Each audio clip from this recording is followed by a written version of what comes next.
Ang alam nilang pinagtataguan ni Isnilon Hapilon sa butig. Sinusuyod naman ngayon ng ground troops ang lugar para makita nila kung tinamaan ba nila ang pinuno ng ISIS o kung nakatakas ba ang teroristang tila gustong magbuklod sa lahat ng terorista sa Pilipinas. Shara Zambrano, ABS-CBN News, Lanao del Sur.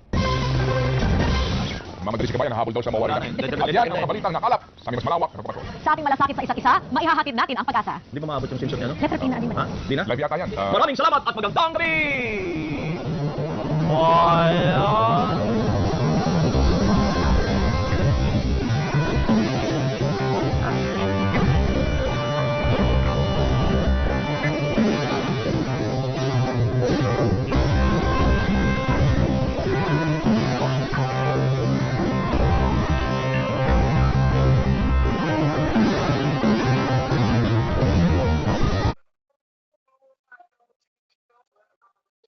News, Lanao del Sur.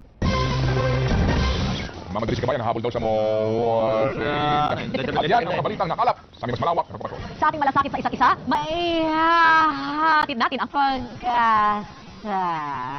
Di ba maabot yung swimsuit niya, no? Letter P na din. Ha? Di na? Live yata yan. Maraming salamat at magandang gabi!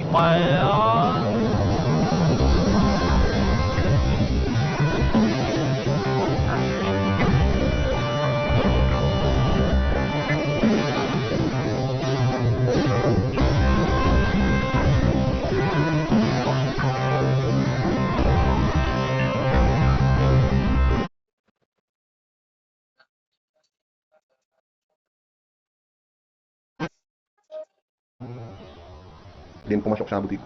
Pagkatapos paulanan ng bomba ng militar, ang alam nilang pinagtataguan ni Isnilon Hapilon sa butig. Sinusuyod naman ngayon ng ground troops ang lugar para makita nila kung tinamaan ba nila ang pinuno ng ISIS o kung nakatakas ba ang teroristang tila gustong magbuklod sa lahat ng terorista sa Pilipinas. Shara Zambrano, ABS-CBN News, Lanao del Sur.